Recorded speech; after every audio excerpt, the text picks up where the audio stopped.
Question number 43. When did living beings first appear on the earth? Answer. In the beginning, all was chaos. The elements were all jumbled together.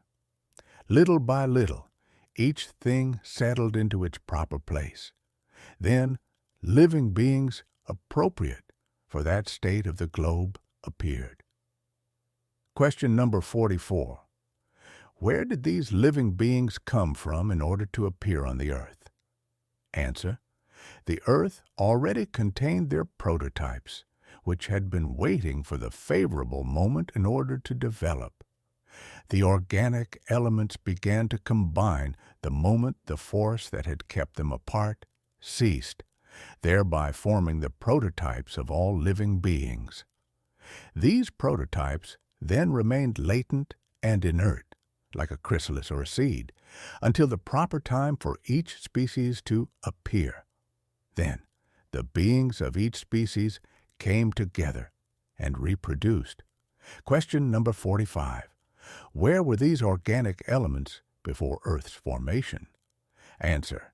They were in a fluidic state, so to speak, in space amongst the spirits or on other planets, waiting for the creation of the Earth in order to commence a new existence on that new globe. Author's remarks. Chemistry shows us that when the proper conditions are present, the molecules of inorganic bodies unite to form crystals of a consistent regularity according to each type. However, the slightest shift in such conditions is enough to prevent the combining of the elements, or at least the orderly arrangement that comprises the crystal. Why would the same not apply to organic elements? We can store the seeds of plants and animals for many years, but they do not develop unless given the appropriate temperature and environment. We have seen grains of wheat germinate after several centuries. Thus, there is a latent life principle in these seeds that merely waits for favorable circumstances in order to develop. Could this everyday occurrence not have existed since the globe's origin? Is God's glory diminished by the fact that living beings were formed out of chaos by the forces of nature? Far from it. Instead, this fact corresponds better to the idea that God wields divine power over all the infinite worlds by using eternal laws. Granted, this theory does not solve the problem of how the life elements themselves originated, but God guards the divine secrets and has put limits on our inquiries. Question number 46. Are there still creatures that come into being spontaneously? Answer. Yes, but their primitive prototype has always existed in the latent state.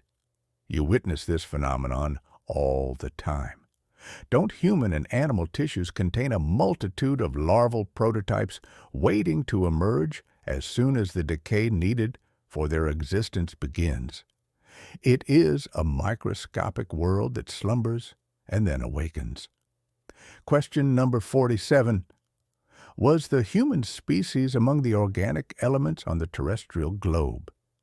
Answer. Yes, and it came forth at just the right time. This is the basis for the statement that humans were formed from the dust of the earth. Question number 48. Can we know the ages in which humans and other life forms first appeared on the earth? Answer. No.